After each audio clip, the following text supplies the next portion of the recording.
Sociocracy is a mindset. In this series, we state that sociocracy is a mindset expressed by values, defined by principles, and manifested through patterns. What you see here is an adapted version of a picture made by Ahmed Sidki. The term practices is replaced here by patterns, because practices are always practiced by people, and patterns are more broadly visible in nature and need not be man-made.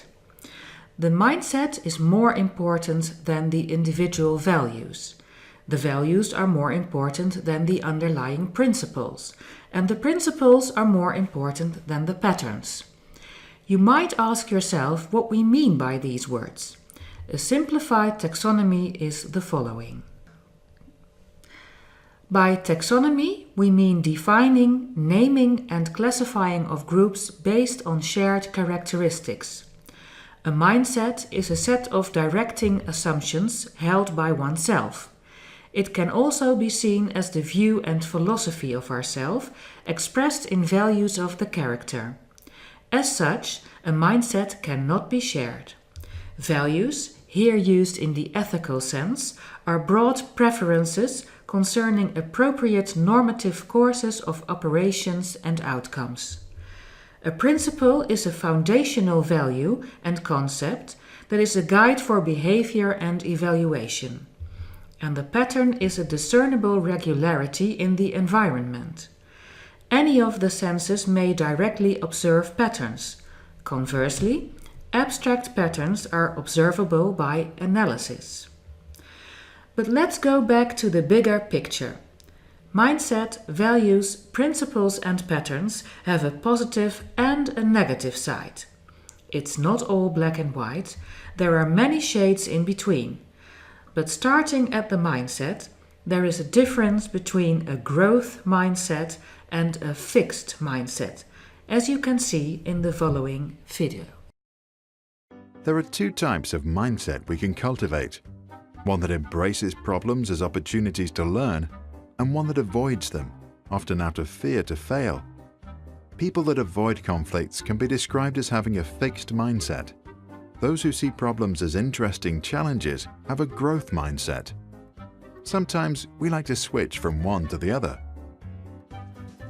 People have a fixed mindset because they believe that basic qualities like intelligence or talents are fixed traits, and that these traits are responsible for success.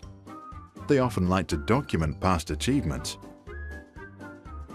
With a growth mindset, people believe that new abilities can be developed through practice.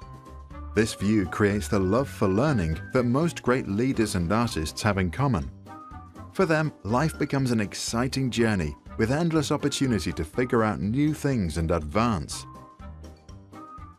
To develop a growth mindset, Dr. Carol Dweck, the Stanford University professor who coined the term, advises leaders, teachers and parents to celebrate trying.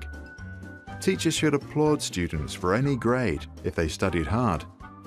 Parents should encourage their children to develop any new skill they are interested in.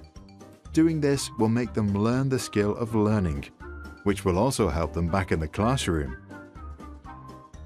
To illustrate the difference in everyday life, let's observe two imaginary kids. Jay thinks you've either got it or you haven't. Anne knows that she can learn anything if she wants it enough. At physical exercise, Jay avoids challenges. When it's time to jump over the vaulting horse, he's afraid to look stupid and be laughed at. Anne embraces any challenge. It's exciting, it's fun. She knows that failing is part of learning, and if she tries hard, at the end, nobody will laugh at her. Jay avoids feedback. If the teacher tells him how to improve an assignment he has been working on, he takes it personally. Anne knows that to improve, she needs to listen to constructive criticism. She also understands that it's not her that is being assessed, but the results of her work on that one day. Jay always takes the easy road. For example, he likes escalators and hates to take the stairs. When he is practicing the guitar, he stops the moment he's getting stuck. Anne usually doesn't even take escalators. She jumps up the stairs, counts every step in her head, and enjoys feeling the blood rushing through her veins. She practices the drums every morning for 15 minutes. Not that she always enjoys it, but she knows that effort is part of a journey to a more fun life. Anne likes to see others succeed. It inspires her. She knows that if she motivates her friends to get better, she herself is likely to grow too. If his friends try new things and succeed, Jay feels threatened. He's afraid that their success will put pressure on him to do more with his life too.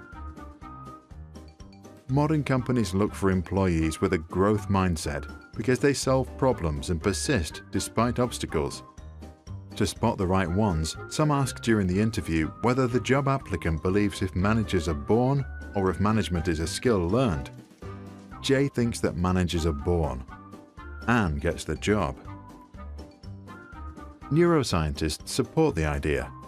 They confirm that the brain grows like any other muscle in the body, with training.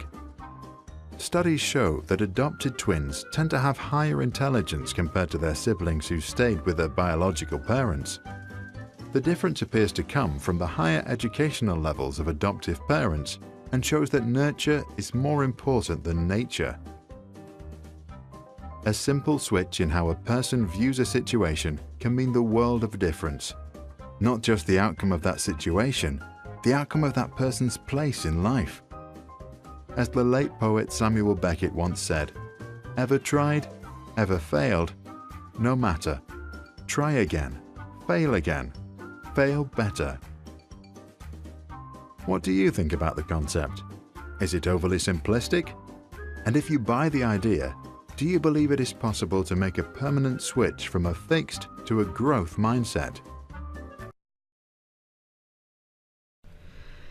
Carol Dweck has done extensive research amongst children on their mindset. When you have a fixed mindset, you believe that intelligence is a trait. When you have a growth mindset, you believe that intelligence can be developed. Children with a growth mindset perform significantly better than children with a fixed mindset.